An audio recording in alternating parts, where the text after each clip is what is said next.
Welcome to అలో TV. నటసింహం god of masses Nandamuri Balakrishna హీరోగా నటించిన latest cinema Daaku Maharaaj. Hit చిత్రాల దర్శకుడు బాబీ కొల్లి ఈ చిత్రానికి దర్శకత్వం వహించారు. శ్రీకర స్టూడియోస్ సమర్పణలో సితారా ఎంటర్టైన్మెంట్స్, ఫార్చ్యూన్ 4 సినిమాస్ బ్యానర్స్పై సూర్యదేవర నాగవంశీ, సాయి సౌజన్య భారీ బడ్జెట్తో నిర్మించారు. తమన్ సంగీతం అందించిన ఈ చిత్రంలో శ్రద్ధా శ్రీనాథ్, ప్రజ్ఞా జైస్వాల్ హీరోయిన్లుగా, ఊర్వశి రౌటేలా స్పెషల్ సాంగ్లో స్టెప్పులేశారు. ఈ సినిమా సంక్రాంతి కానుకగా ఇవాళ ప్రపంచవ్యాప్తంగా విడుదలైంది. సినిమా ఎలా ఉంది, బాలయ్యకు మరో హిట్ పడిందా లేక డాకు మహారాజ్ సినిమా యావరేజ్గా ఉందా అనేది యోయో రివ్యూ ద్వారా తెలుసుకుందాం. డాకు మహారాజ్ సినిమా స్టోరీ విషయానికి వస్తే, ఈ సినిమాలో హీరో బాలయ్య ఓ బందిపోటు, అంటే డబ్బున్న వాళ్లను దోచి పేద ప్రజలకు పంచిపెడతాడు. అయితే తాను సాయం చేస్తున్న ఓ గ్రామానికి మంచినీటి సమస్య వస్తుంది. అక్కడ ఉండే మంచినీటి సోర్సును విలన్ అయిన బాబీ డియోల్ స్వాధీనం చేసుకోవడంతో ఆ గ్రామ ప్రజలు నీరు లేక చనిపోతారు.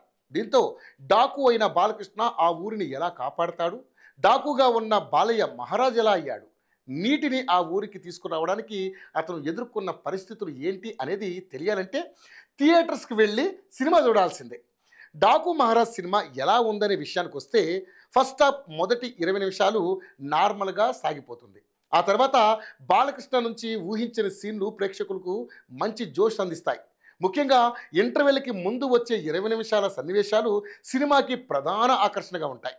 సినిమా ఎక్కడ చప్పగా కొనసాగుతున్నట్లుగా అనిపించకుండా ప్రతి 10 నిమిషాలకు ఒక హైలైట్ మూమెంట్ ఉంటుంది. సెకండ్ హాఫ్లో 40 నిమిషాల పాటు కనిపించే ఈ డాకు ఎపిసోడ్ సినిమాకు హైలైట్ అవుతుంది. ఫ్యాన్స్కు మాత్రమే కాకుండా ప్రతి ఒక్కరికి ఆ హై మూమెంట్ కలుగుతుంది. ఇందులో బాలయ్య కామెడీ కూడా పండిందని చెబుతున్నారు. దీంతోపాటు పాపతో సెంటిమెంట్ సన్నివేశాలు, హీరోయిన్తో ఐటమ్ సాంగ్ వంటివి హైలైట్గా నిలవనున్నాయి. అభిమానులకు గూస్ బంప్స్ తెప్పించే యాక్షన్ షాట్స్ ఉన్నాయి. డైరెక్టర్ బాబీ టేకింగ్ అదిరిపోయింది. ముందుగా చెప్పినట్టే బాలయ్యను కొత్తగా చూపించే ప్రయత్నం చేశారు. స్టైలిష్గాను నటసింహం కనిపించారు. డాకు మహారాజ్ సినిమాలో music director background score, music బాగున్నాయి. డాకు మహారాజ్ చిత్రానికి విజయ్ కార్తిక్ కన్నన్ సినిమాటోగ్రఫీ బాగుంది. కెమెరా పనితనం ఆకట్టుకుంది. నిర్మాతలు కూడా ఎక్కడా తగ్గకుండా ఆ సినిమాను తీశారు.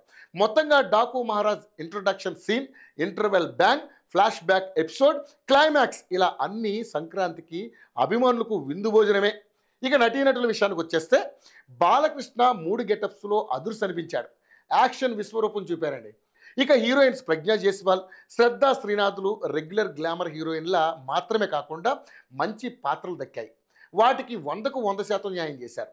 ఇక బాబీ డియోల్ మాత్రం క్రూరమైన విలన్గా వండర్ఫుల్గా నటించారు. మిగతా తారాగణం అంతా తమ పాత్రల మేరకు నటించి మెప్పించారు.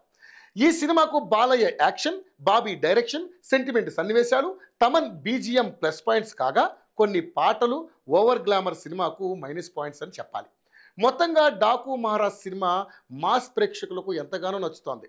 నందమూరి బాలయ్య అభిమానులకైతే పండగే పండగ.